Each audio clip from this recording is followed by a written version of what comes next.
was the old Navy of glorious tradition, of John Paul Jones, Stephen Decatur, and Commodore Bainbridge. A Navy of wooden ships and iron men. Men from Algonquin, Gloucester, and Plymouth. Ships from Baltimore, Falmouth, and Salem. Men from Chincoteague, Beaufort, and Marblehead. Mariners born and bred, the sea was their home. And on it they carried the fight to the enemy from the waters of Long Island Sound to the shores of the Indian Ocean. They fought a different kind of fight from today's long-range action. They slugged it out yard arm to yard arm, then swarmed over the side and boarded the enemy with cutlass and marlinspike. Could our sailors of today match the cold, dour courage of the old-timers? Could they match their dash and superlative seamanship? A hard question to answer, for the command, "Away boarders," hadn't been heard in the United States Navy since 1815.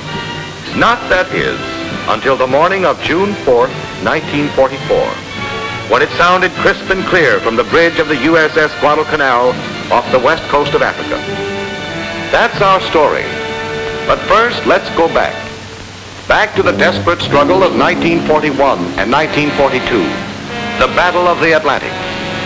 For a time, we were losing that battle.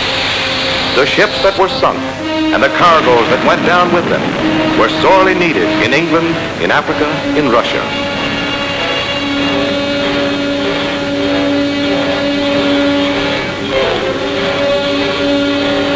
Month by month in 1941 and 1942, the toll mounted. No ship was safe, for the raiders of Admiral Dönitz were everywhere. Our cargo vessels were sunk within sight of our boardwalks. Their flames lighted the very streets of our blacked out cities. We had to find the answer. And we did, in one of the most versatile fighting teams that ever put to sea, the baby flat top and the destroyer escort. Born of dire necessity, the baby flat top was a mongrel, a merchant ship turned carrier. But she was a mongrel with a nasty set of teeth, as the Card, the Bow, and the Block Island soon proved to Hitler's pack of Unterseeboote. The carrier's aerial patrols cover that stretch of ocean out of reach of shore-based aircraft, where the U-boats once lurked in comparative safety. Now, any sub which surfaces within their ken is promptly machine gunned, rocketed, or bombed. To complete the team, the pilots have at their beck and call the swift and deadly destroyer escorts. These are light destroyers, modified for mass production. Light perhaps, but fast, shifty, and packing a murderous wallop in her guns. Torpedo juice. And depth charges. The DE is more than a match for any U-boat. This was the team then that broke the back of the submarine menace.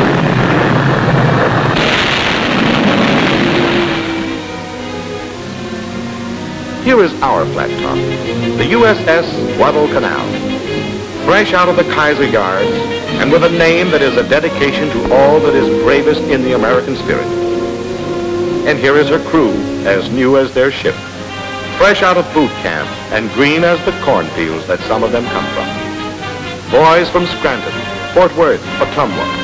Boys from Terre Haute, Muncie, and Medicine Lodge. Never saw the sea before. But if the crew is green, the skipper is not. Captain Dan Gallery is a pioneer of naval aviation. On May 15, 1944, a task group of the Atlantic Fleet heads out to sea with orders to operate against submarines to the west of the Cape Verde Islands. The group comprises the USS Guadalcanal and her 5 destroyer escorts, the Pillsbury, the Chatelaine, the Pope, the Clarity, and the Jenks. At the departure conference, Captain Gallery and the destroyer skippers decide upon a daring plan of action. If, during this cruise, they can bring a sub to bay, they will not attempt to sink her as soon as she surfaces. Instead, they will spray her with small stuff, put crews over the side in small boats, and attempt to board and capture her. Daring, did we say? Fantastic is the word for boarding a wounded U-boat on the high seas. But the prize would be priceless. Naval intelligence could use a completely equipped enemy vessel. So during the voyage, prize crews were trained and rehearsed for this bold hope. Here's the hand-picked boarding party of the Guadalcanal. Let's meet some of them. Chief photographer's mate Clifford Werla. His job will be to get inside the sub, take pictures of all installations in case she cannot be kept afloat. Chief Pharmacist Raymond Jackson, Fredericksburg, Virginia. He served 10 years in the Navy. Lieutenant J.G. Milo Keck, a veteran sea dog with 25 years naval experience. Ensign Fred Middaugh, an electrician's mate First Class William Stein. Stein, a crack electrician, will assist Ensign Middaugh in the job of checking the batteries and all operating motors of the enemy vessel. Ensign James Griffin and machinist mate Second Class Walter Waller. Ensign Griffin will check the sub's diesel engine. Waller is to be engineer of the party's whaleboat. In command of the boarding and salvage party is Commander Earl Trocino, engineering officer of the Guadalcanal. Over on the USS Pillsbury, a similar party is being trained by Lieutenant Albert David. On June 4th, 1944, the task group is searching for a sub reported 150 miles off the coast of French West Africa, when suddenly at 11:10, Frenchie to Blue Jay, I have a possible sound contact. Nothing startling for the moment. Possible sound contacts are made every day, but a flat top has no business near them. With her high freeboard and her thin skin, she is a sitting duck for any sub which surfaces within torpedo range. So the Guadalcanal swings away, while the two nearest destroyers break off to assist the chatelaine which has made the sound contact. And the Guadalcanal's patrol of 2 Wildcat fighters is ordered to the scene. Then Commander Knotts of the chatelaine announces, Contact evaluated as sub and making attack. Almost simultaneously, both fighter planes sight the long, dark shape of the submarine running 60 feet below the surface and sing out, Sighted sub. At this point, the sub reverses course, temporarily shaking off the destroyer.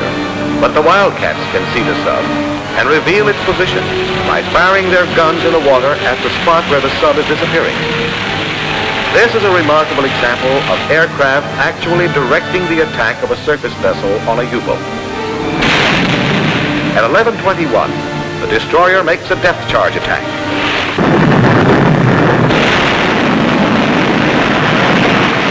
All ships are at battle stations, and all eyes are glued on the chatelaine. The guns of the task group are loaded with anti-personnel rather than armor-piercing ammunition. At 11:22 and a half, the wounded U-boat surfaces right in the middle of the task group. Commence firing. The planes open up first.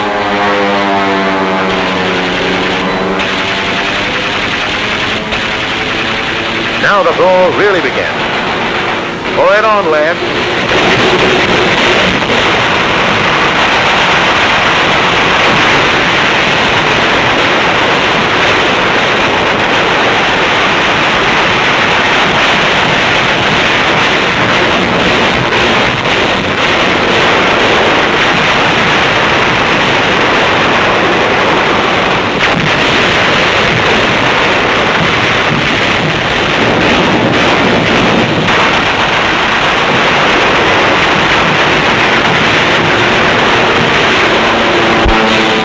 Firing away all boarding parties, the Nazis are scrambling overboard.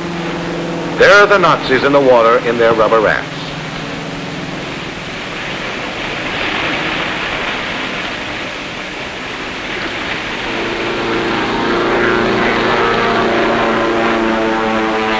But there may be more on board ready for business. Away all boarding parties.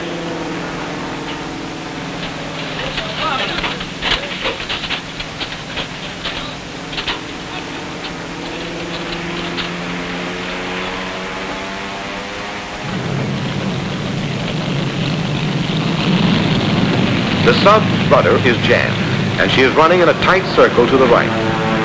But the planes are all set to open up if she makes a false move. This is it. For the first time since 1815, the United States Navy boards a foreign enemy man of war on the high seas.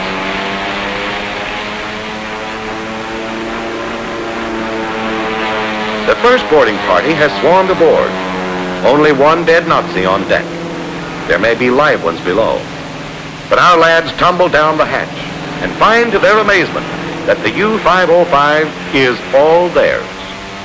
All theirs, that is, if she doesn't sink or blow up. Here comes the Pillsbury making knots, and there's a second whaleboat with a boarding party from the Guadalcanal. The Nazis have done a hurried, frantic job of scuttling. A solid 8-inch stream of water is pouring through an open strainer. But Lieutenant David and his boys find the cover, slap it back in place, and secure it just in time. A few minutes more, and it would have been too late.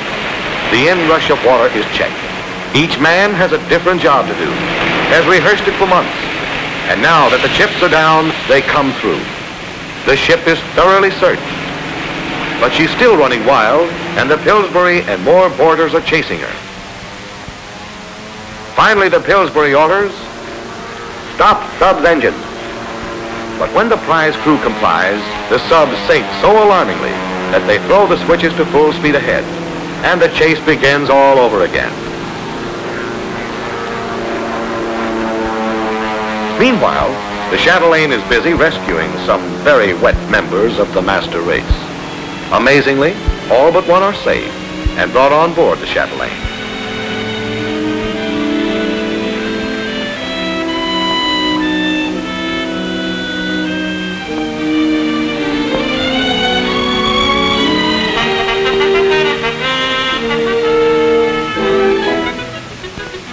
Dry clothing and cigarettes are passed around. The tradition of the sea is honorably and punctiliously respected. These men are the cream of the German Navy. They just can't believe that their ship has been captured, and by members of a decadent democracy. At last the Pillsbury comes alongside and passes a line to the boarding party. A neat bit of seamanship. But watch out, that sub is still as dangerous as a wounded shark. She swings into the Pillsbury, and her bow flippers rip a long underwater gash in the DE's thin plates, flooding two main compartments clear up to the waterline.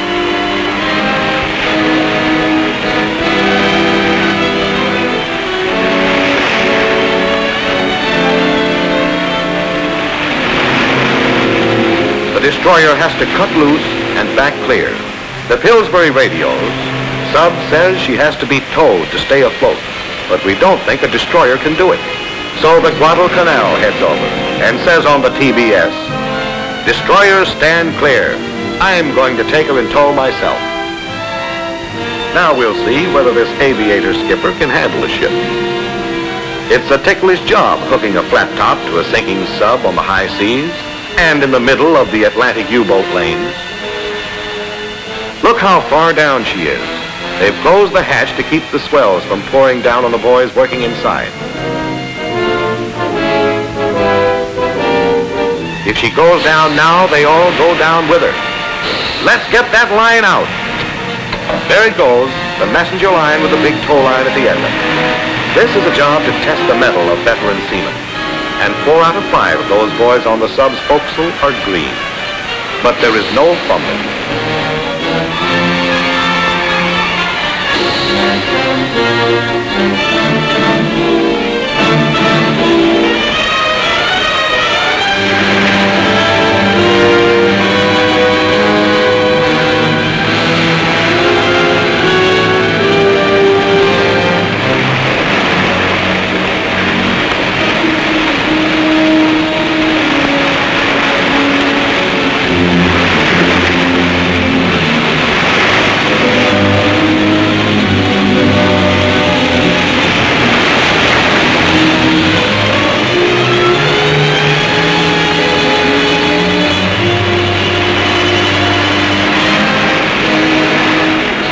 Is made fast, and the anxious skipper heaves a sigh of relief as the sub makes way and rises in the water. She is safe again for the time being and under a new flag.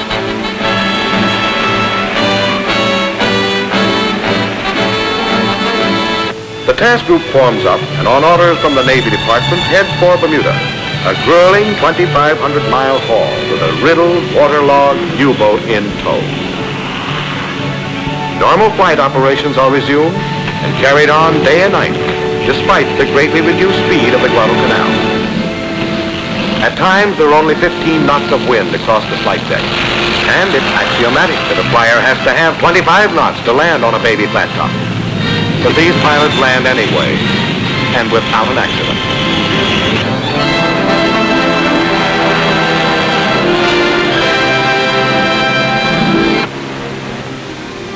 The prisoners are transferred from the overcrowded destroyer to the carrier. The one in the stretcher is Oberleutnant Lang, captain of the U-505. The first man out of the conning tower. He was instantly blown overboard by a shell.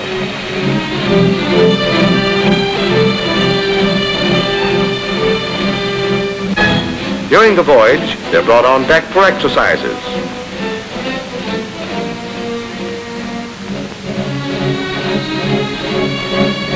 And a thorough salt shower.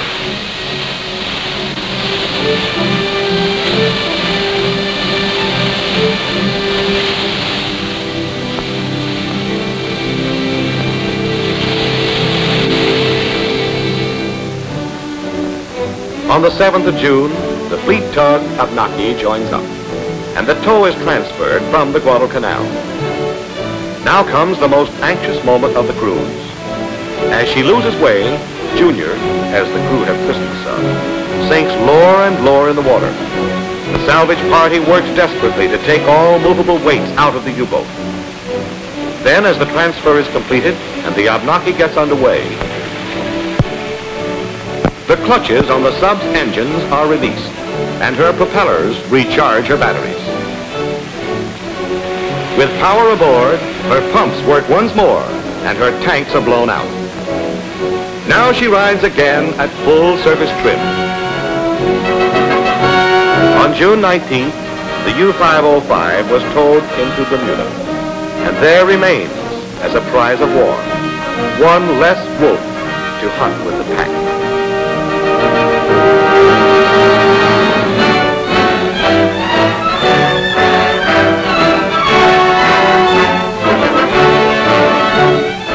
If the men of the old Navy had been looking down from some quarterdeck in the sky, they've seen strange things.